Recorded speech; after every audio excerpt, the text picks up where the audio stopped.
Hello and welcome. My name's Justin Harris. Welcome to my Monday Musings.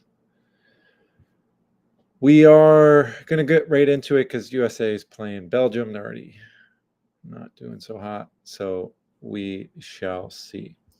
All right, welcome Facebook and YouTube. If you guys are on here, just put questions in the chat. I'm going to hang out. This is going to be a little bit shorter session, but I wanted to talk about dose and effort.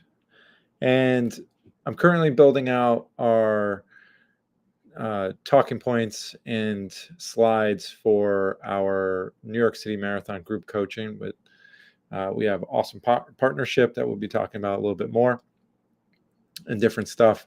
It's just a nice little evolution off our New York City half marathon group coaching at Team Wilpers. But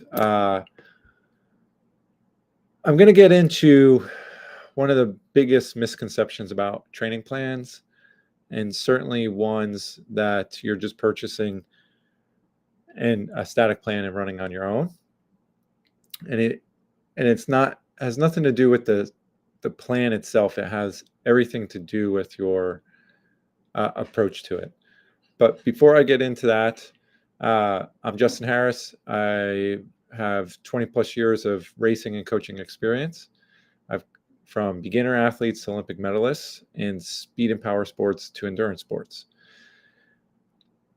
If you haven't yet, sign up for my newsletter. It's called Progression. It's free, twice a month, 1st and 15th of the month, where I go into the art of training. There are other newsletters that get deep into the science, but I'm really about the practicality of how do you execute things, what's getting in the way of your training. And so I essentially distill 40-something phone calls a week with my clients into what am I seeing in the industry, what are people running into at this time of the year, and I put that all in my free newsletter. So if you're not on it, jump on it by going to the link in the bio and going to my website and joining on. I'm looking to build out some features and products through that. So if you're not in that, you're going to miss out. All right. So one of the biggest misconceptions is that if it feels hard, it's working. Another easier way of saying it, if it doesn't kill me, it makes me stronger. And this is a concept that I see time and time again from anything that seems daunting or challenging. I would include Ironman or half Ironman for triathlon, half marathons, certainly marathons, and anything over 60 miles for the bike. So it could be multi-day, 60, 80 mile rides. It could be your first 100K or your first 100 miler. And to me, this idea or concept is one of the biggest predictors that someone is going to be unprepared or underprepared despite doing too much work. All right. And really what it's about is that effort is not the variable. If it was, it would just say, train as hard as you can, as many days in a row as you can, until you race really well. It'd be that simple. And it's not necessarily how it goes. The reason is the biggest variable is dose. All right. The right amount of the right stimulus at the right time produces adaptation. This is why I call my newsletter the art of training. All right. Because knowing when and how much. More effort on the wrong side of the stimulus, okay, and stimulus being a training session, workout, all right, at the wrong time produces noise at best, and at worst, illness, injury, stuff like that. And this is where the discomfort or restraint is really where all this kind of lives. Oh, you can't hear me? Yo. Let's see. Hello? Oh, yeah, because it's dead.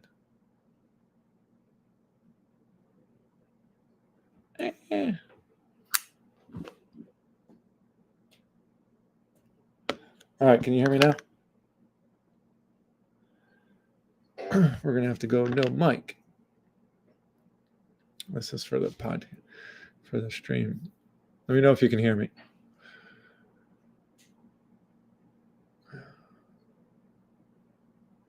Okay, cool. All right. So thanks, everyone. Okay.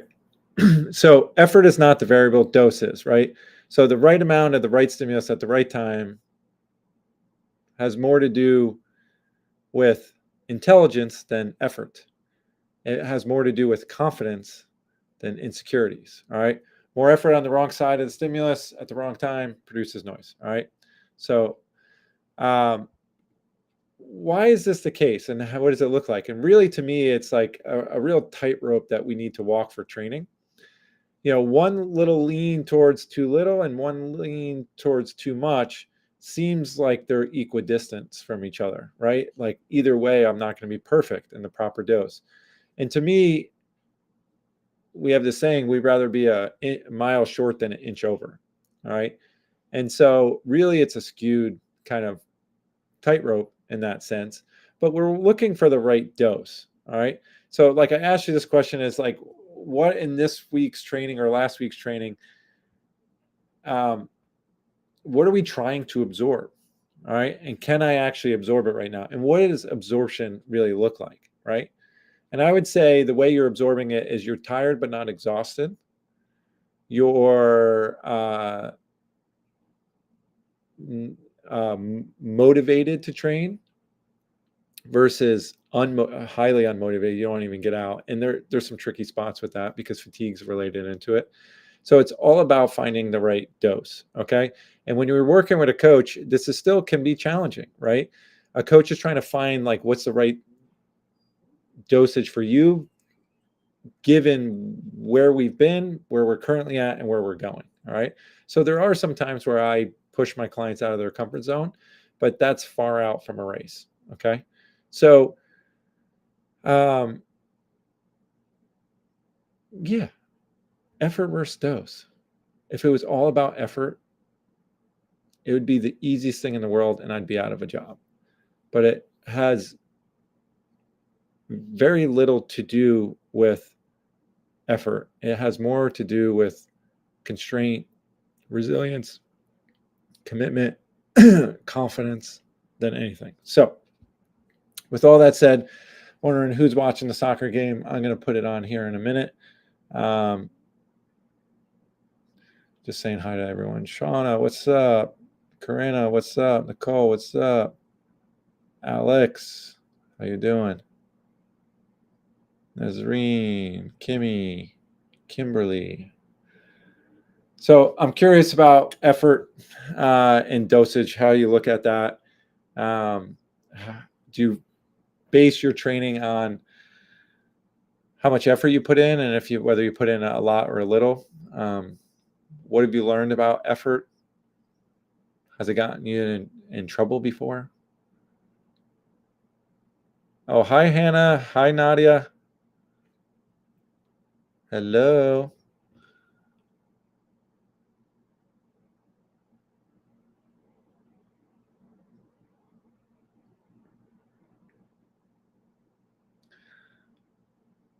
How was camp? Did you guys have camp this week? How's camp going? What did you do today at camp? Hannah and Nadia are Nazreen's daughters. 4 and 7, I think. I'm not sure. Hi, girls. Nazreen. Too funny. So I'm only going to hang here for a little bit because I want to watch the USA. Hopefully bring it back to Belgium. Get tied up. This is like what I do when I'm talking to my clients. Just that's what all my notebooks look like actually now and in high school and college. I draw to listen. So,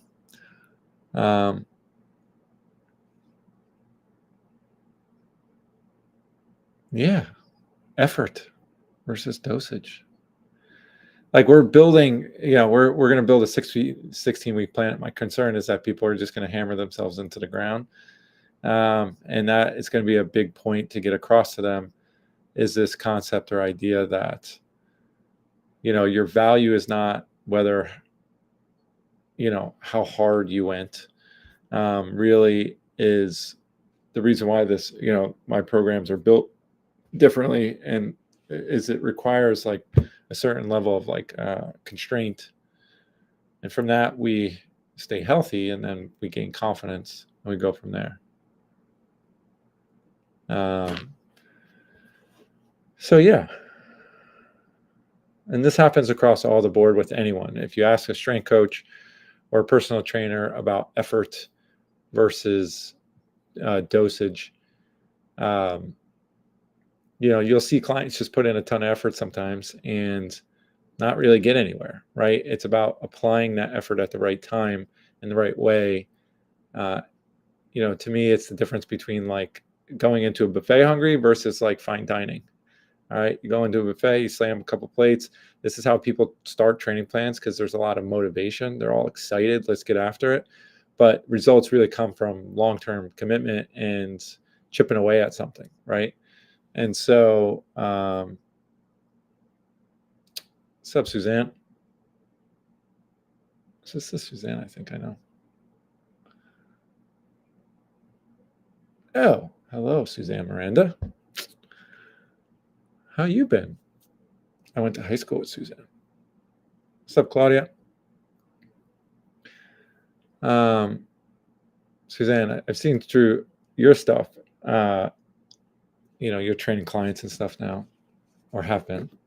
It's been a while since we've caught up, but yeah, I'm curious if you see this same kind of concepts happen.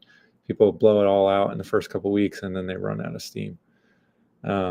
So Corinna, definitely has been a mindset change. I was in the if it doesn't kill you era from college, but I learned so much from you during that half group training. Awesome. Happy that you learned something. Yeah, even in any sports. I mean, you played golf, right? And it's like, there is a certain level of like obsession that you need to have, in sport to like really love the minutia of it, right? Like how many bunker shots have you taken? Like practice. What's up, Matt? Maddie? What's up, Sarah?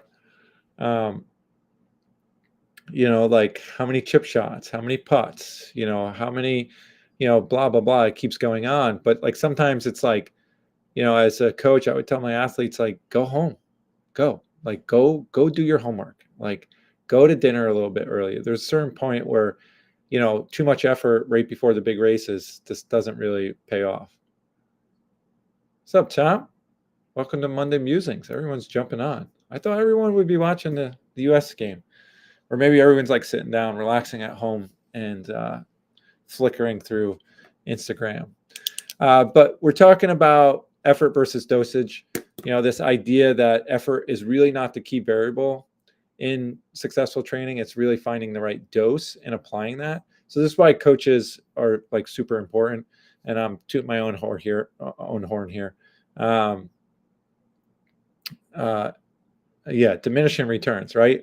Risk reward, right? All these different things. And so I remember someone saying, it's like, if you really want to be good at something, just don't quit. Double screen. Is it still 0-1 Belgium? That's when I left. But this idea that if you're around for 10 years, doing something, that you'll be way better at it because you've been doing it for 10 years. I mean, speak a language.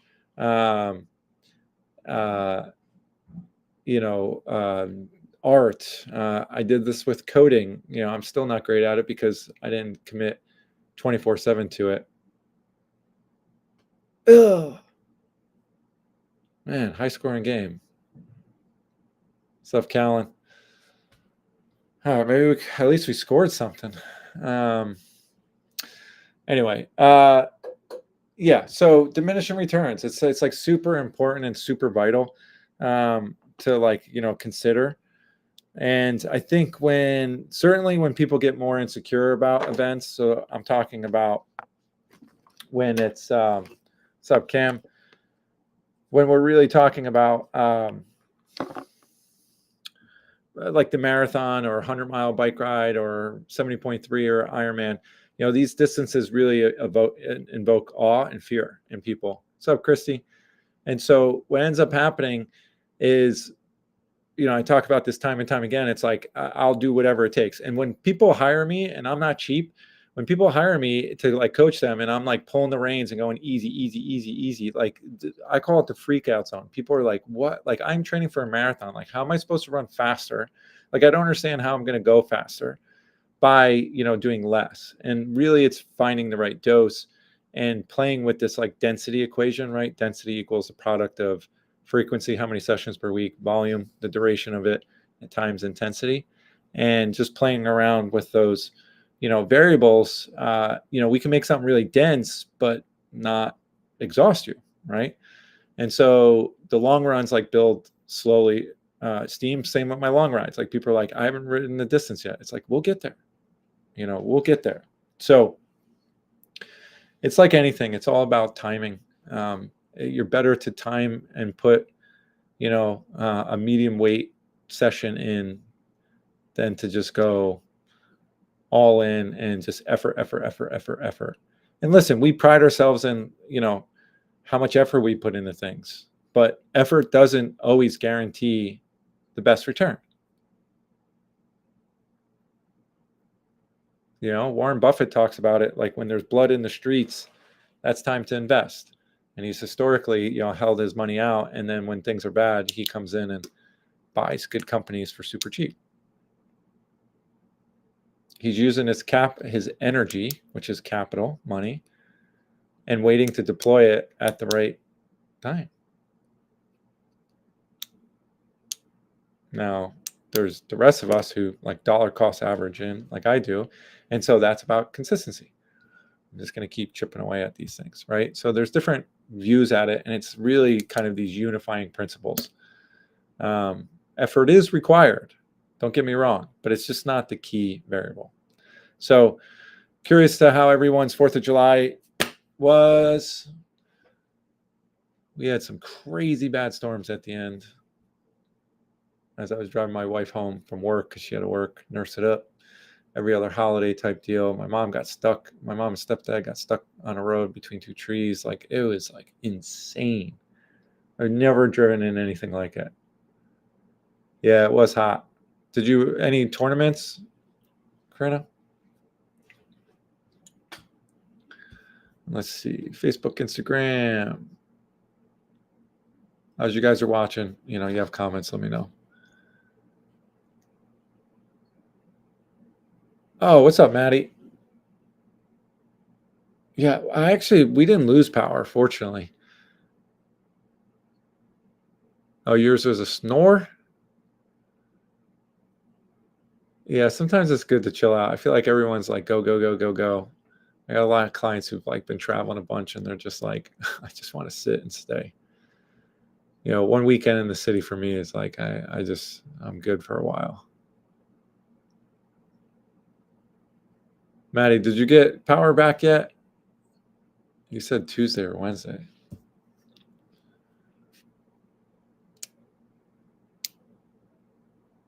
Yeah, no, I mean, being outside, hot.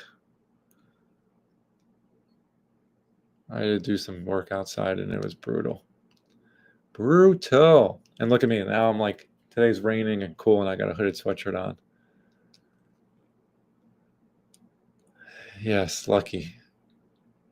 Oh, whew. Good thing it's back on. Yeah, it was wild. Going down Raymond, it was just like, by Vassar College, there's these trees that like they're so old and they overhang it, and they were just like, I was ready for the whole tree to come down, and my wife was like, we need to pull over. I'm like, we need to just get home before it gets worse.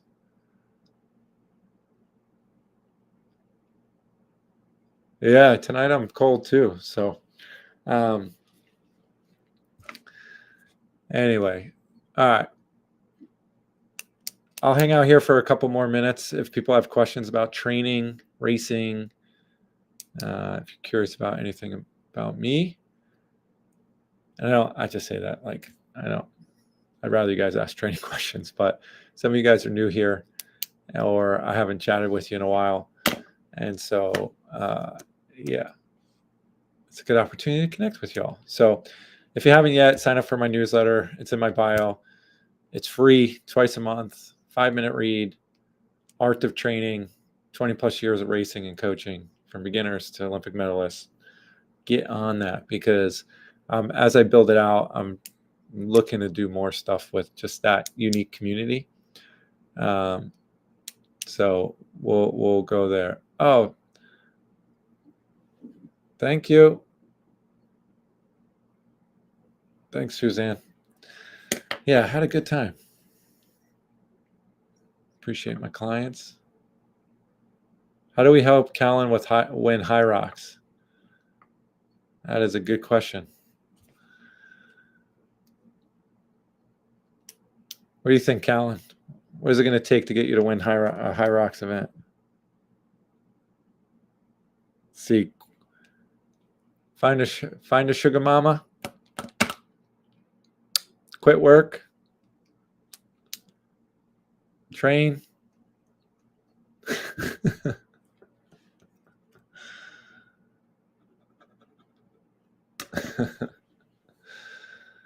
He's having just enough fun doing it. How important is heart rate when considering training zone? Maybe that's a whole different Monday Musings. It could be. The simple answer is I use heart rate for zone 2 and down. I use pace work for zone 5 and up. And then for threshold, I use both pace and heart rate plus feel.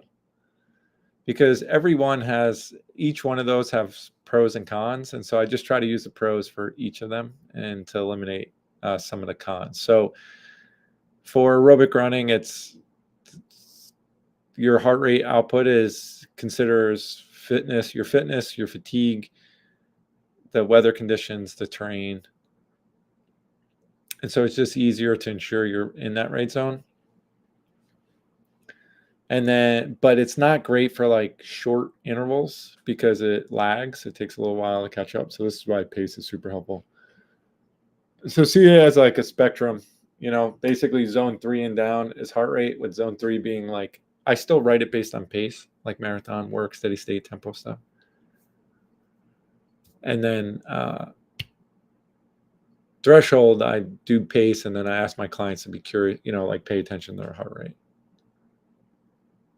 Yeah, so someone just sent me, Carly, one of my clients sent me basically a high rocks, like they did like a review, a sports science review, and it was sandbag, lunges, burpees, and wall balls where people lost a higher percentage of time, and that it is a runner's game, which I knew, and you need to have volume plus intensity for running.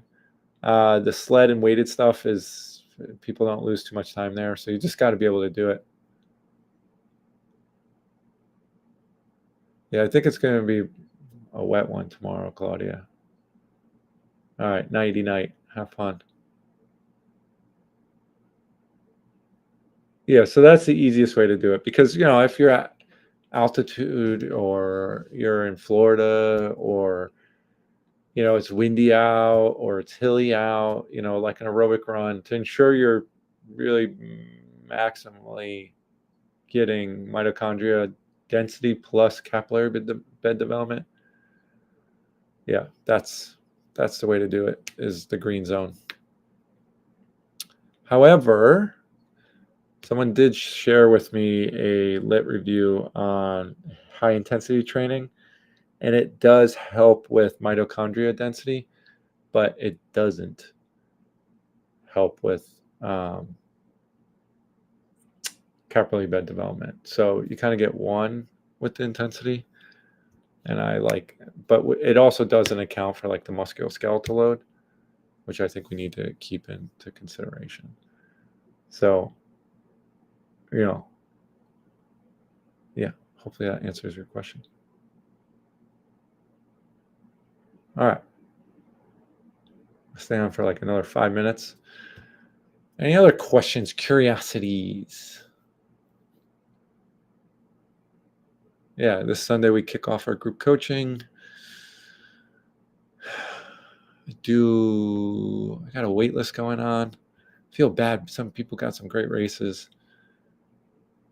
and I just don't have the space to coach them right now. Good problem to have.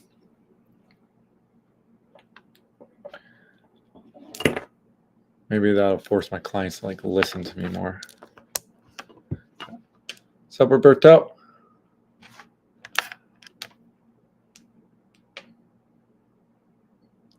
But yeah, enjoyed a nice pool party my aunt hosted in Western Connecticut. That was nice. Except everyone's pools are like 88 degrees because of the heat. I'm hanging out for 2 more minutes. And then I'm going to get back to USA, Belgium, which I did not have high hopes considering we had not beat them in the past like 8 times we played them or something like that. And you can tell they're just really spread out, passing way better. We're running all over the place, chasing them. We shall see.